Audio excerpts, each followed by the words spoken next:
Hello, I'm a 21-year-old guy who, after diligently studying in a provincial area, managed to attend college in New York. It was last year. I didn't want to apply for a dormitory, so I begged my parents to let me live off campus. From what I heard from friends, dormitories often have curfews depending on the school. Just having graduated from high school and eager to embrace freedom, the thought of living with such restrictions felt suffocating. I deliberately missed the dorm application period and told my parents, I can just find a place near school. There are plenty of share houses these days. However, my parents were firm.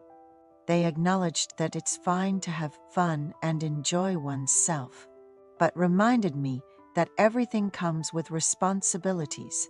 They then insisted, go live with your aunt. My mom is the youngest and very cherished daughter in her family, with 3 older brothers and 1 sister. My eldest uncle is 18 years older than my mom, practically a grandfather figure to me, and is already in his 60s, so our relationship isn't exactly casual. The idea of staying at my uncle's house. My cousin brother has already married and started his own family. He's in his mid-30s, and living with him wouldn't be uncomfortable. So, imagine how awkward it would be for me to live with my uncle and aunt. Honestly, I was grumbling and really didn't like the idea, but there was no other option.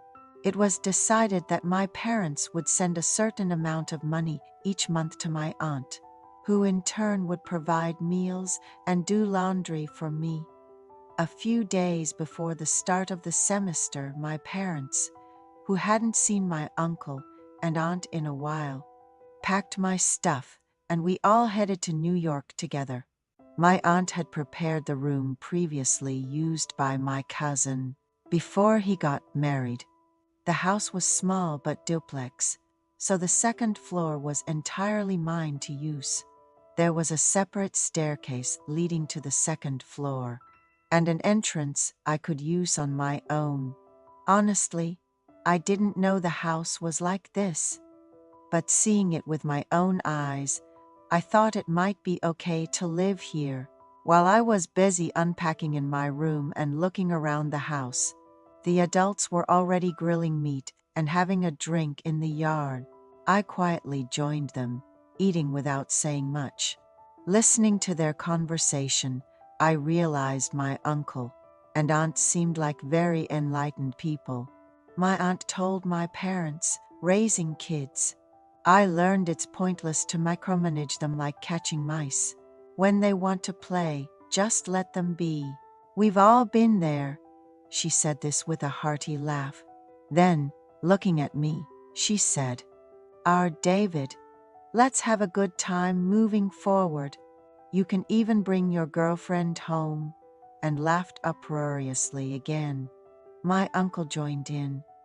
What girlfriend? He hasn't even started school yet. Maybe by May, adding to the laughter. I was a bit taken aback but felt reassured, thinking, no curfew and they'll respect my space.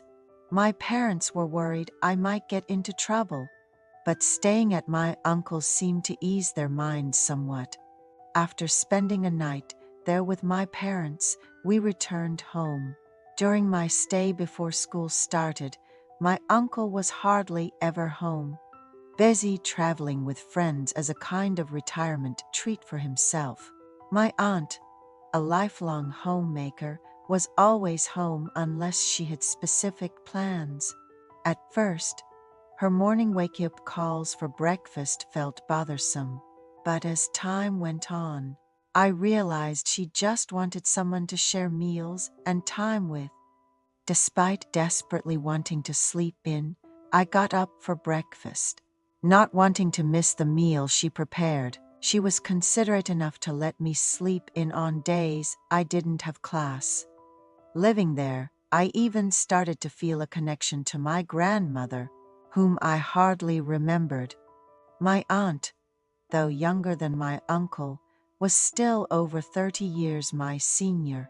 On days I had no plans, I made sure to eat at home with my aunt.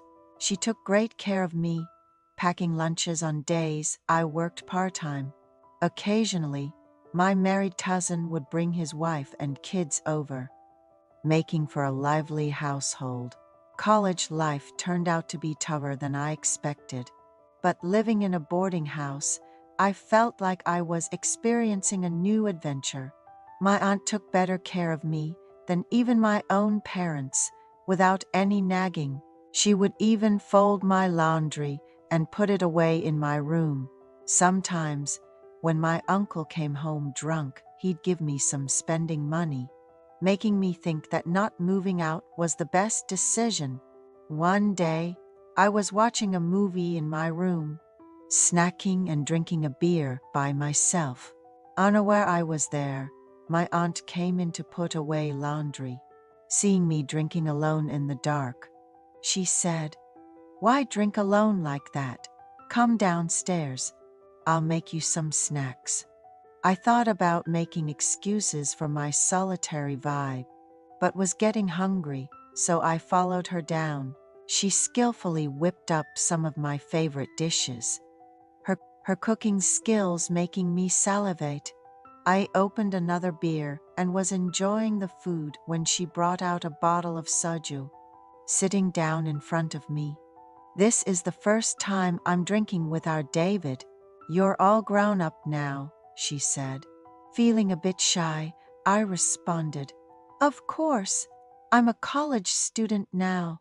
We toasted and shared stories over drinks. My aunt turned out to be much more open and spirited than I thought. We bonded over complaining about my uncle and talking about college life, enjoying our drinks. She laughed throughout, but then sighed deeply and took a big swig of her drink. When I asked if she had any worries, she replied, "It's your uncle. What else?" Thinking it was about his daily outings. I awkwardly tried to comfort her, saying, "He's just retired. He'll find something to do soon." Hearing that, my aunt complained, "That doesn't really matter. But isn't turning your back to sleep a bit too much?" I was startled by her words, and she seemed to catch herself, saying, "Oh my, what am I saying?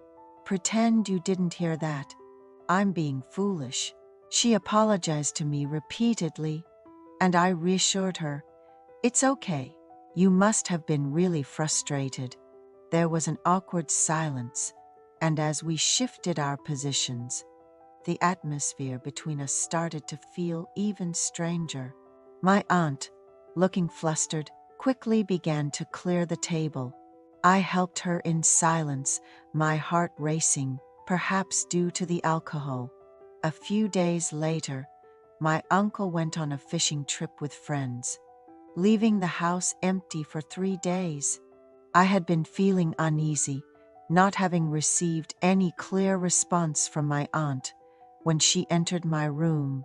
As I was about to turn off the light to sleep, we spent time together in the darkness. Even after that, whenever my uncle was away or came home late, my aunt would come to my room.